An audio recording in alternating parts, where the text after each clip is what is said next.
Bienvenue dans ce premier tutoriel donc Clower qui va vous présenter comment créer une propriété, votre première propriété. Dans mon compte Clower, j'ai déjà aujourd'hui 2 propriétés, une résidence principale qui me sert à faire de la location temporaire de temps en temps et surtout une SCPI gérée par la Française. Je vais donc créer maintenant un troisième bien en cliquant sur Ajouter une propriété.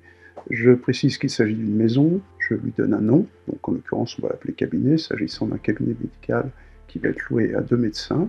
Il est géré en direct, ce n'est pas une SCI, et donc ce bien apparaît maintenant, j'ai donc non plus 2 mais maintenant 3 biens. Je vais donc détailler ce nouveau bien, je précise qu'il est loué non meublé, et en direct sans passer par un agent immobilier.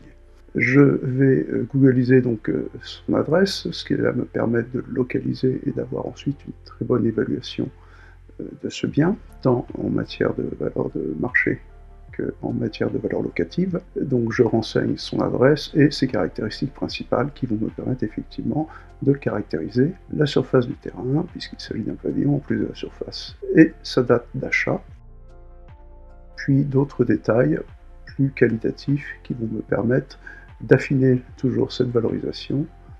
Si demain je fais des travaux, j'agrandis la surface ou par exemple j'améliore la qualité de certaines pièces, je pourrais ainsi mettre à jour cette évaluation et il en sera tenu compte dans les réévaluations successives. Voilà, donc le bien est maintenant créé, je vais passer à la deuxième partie qui est les informations financières sur cette propriété. Donc c'est une propriété qui m'a coûté 320 000 € il y a quelques années, donc je donne son coût complet, et je vais ensuite ventiler ce coût complet entre la valeur d'achat à proprement parler, donc qui était de 285 000 €, pas de frais d'agence, mais des frais de notaire bien évidemment, ainsi que quelques travaux. Ces informations me permettront d'avoir une meilleure appréciation demain de la performance financière.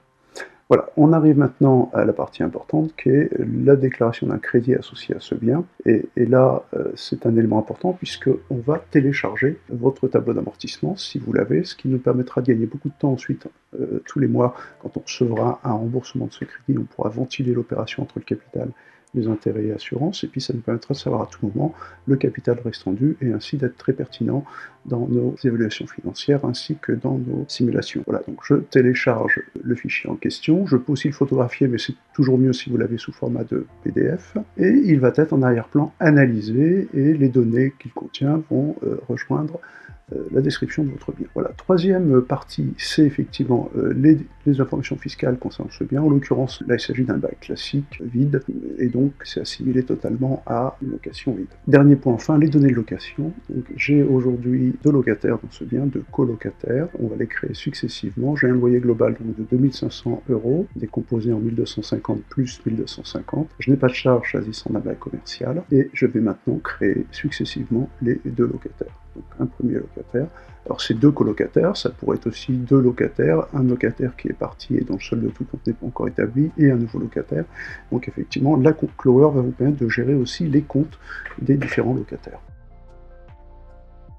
Voilà, on renseigne bien évidemment l'email et le numéro de téléphone, car ce sont les vecteurs principaux qui seront utilisés pour communiquer, envoyer des relances en cas de retard, ou communiquer tout simplement en cas d'évaluation de loyer par exemple. Donc j'ai créé mon premier locataire, et je fais le deuxième à l'identique.